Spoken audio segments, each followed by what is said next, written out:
Robert, first question, did Jake Connor knock the ball on? I've just watched it back and it looks like it's on his foot. But I don't know, I need to watch it a bit closer, but he's adamant that it touched his foot and not the ground. I mean, let's be honest, to the naked eye, when I'm watching it obviously live, I thought, it's a dead set drop.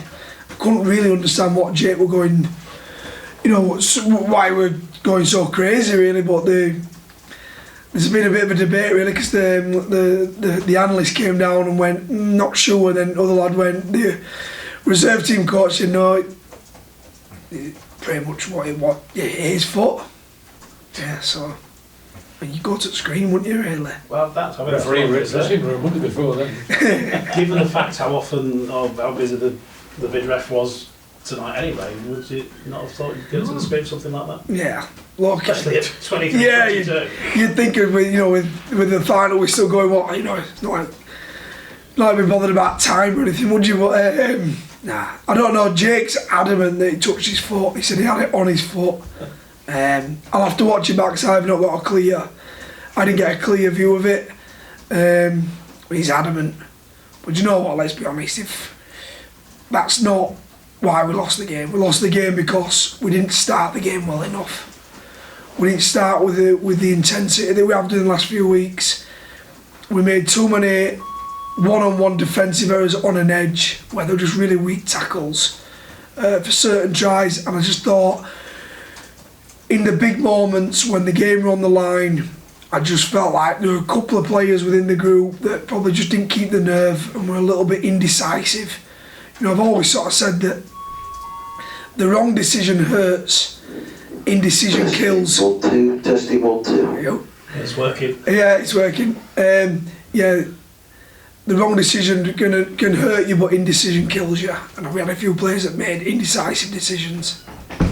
But to come from, 14-0 down and 22-10 down, what will you take from that?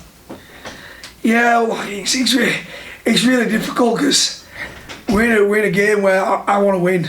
I want to win.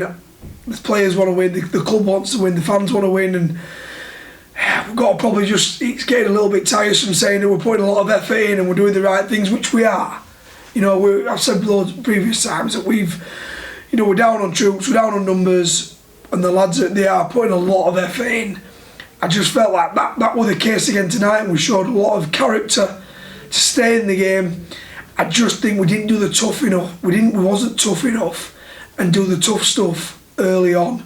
We did later on when we were chasing the game. It's all credit to them, but to get a foothold in the game, you've got to do it early doors. Talking of tough, what did you make of Sebastian Hifo's first stint? Class, unbelievable. Honestly, I thought he was the best. I don't think he was the best forward on the field. I think he was the best player on the field by a country mile. And if anybody watched our game last week, he's been doing it now for a few weeks. He's been doing it for a few weeks. His form of late, it's been unbelievable. Yeah. Is he playing for a deal for next year? Yeah, I think it's up in the air at this moment in time. I don't think anything's been signed and sealed either way with us or with anybody else. So I think his future's up in the air, but he's playing really good rugby at the moment. On that showing, would you want to keep him? Oh look, if he keeps playing like that, he'd be hard pressed not to. But he's playing really good rugby in there, really good rugby, and fingers crossed he can keep playing that for the rest of the year.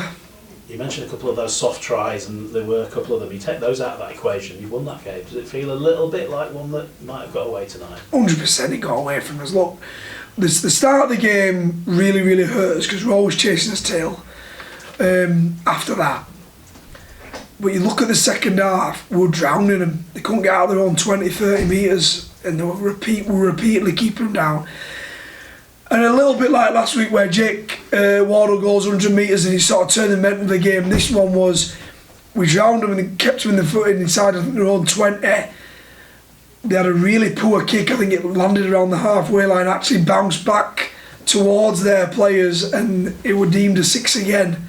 Not sure if it was 6 again or not, I'll have to watch that back, but felt like we were just getting on top of them in that period, and that were a little bit of a killer. But you know, the flip side of it is, even if that does go against us and they do get the ball back, we've got to show a lot more resolve on his own goal line to just concede in the next set. I thought we're really poor, really poor. Just lastly from me, do you feel that's it for the playoffs now, realistically? Yeah, look, while there's a fighting chance, we're going to keep fighting. I've said before, whether we reach the playoffs or we can reach the playoffs or we can't reach the playoffs, it's about us showing some pride in his performances and putting some performances out that we can, when we walk off the field, we are proud of, and the fans are proud of, and the club's proud of, and you know, we'll keep fighting to the bitter end.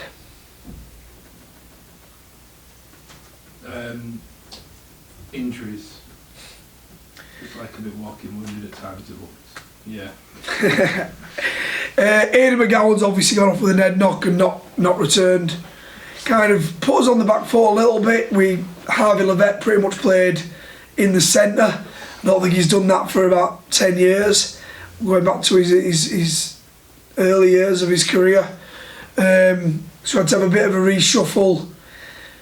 Kevin Nguamu complained about his calf really for the majority of the second half. We kept tinkering with, do we bring him off, don't we bring him off, and he kept saying, I think I can get through, it feels a bit better, and then 5 minutes later he'd be like, I need to come, and then 5 minutes after that he'd be like, oh, I'm alright again. So I'm not sure how he's going to pull up after that, and I don't know anybody else yet. Did you have to lose the tooth? He looked like you were me. Who, sorry? Ads Milner. So he went off the HIA, didn't he? He went off with the HIA, passed his HIA, came back on. Yeah. He's had a few little niggles and knocks as ads for the past 7 weeks. We've been sort of trying to manage him in training, wrapping him in cotton wool a little bit and getting him out on the field. I think that'll be the case for the rest of the year. Just one from me lastly. You'll have been in games like that where the deflation you feel when it's that close. How do you pick them up from that? Because you could see it just when the knock-on were given, they're just all slumped off the turf. Given where you are in the league and everything, it feels like that could be a challenge to get them up again. They've been brilliant. Look, the last 5 weeks, apart from the Leeds game, they've been brilliant. They've been brilliant not only in games but in training as well. They've done everything we've been asking of them, and it is deflating. So we're in the game to win. We want to win. You know, if we win, if a couple of different moments in that game, if we handled a little bit better, if we'd D'd up a little bit better, would have been all going with smiles on our faces down there, and the morale in camp would have been a lot different. So look, I expect everybody to be disappointed. I'm hurting, they're hurting, and if they're not, they're probably in the wrong profession really. But we've just got to keep attacking it the way they have. They've been really good.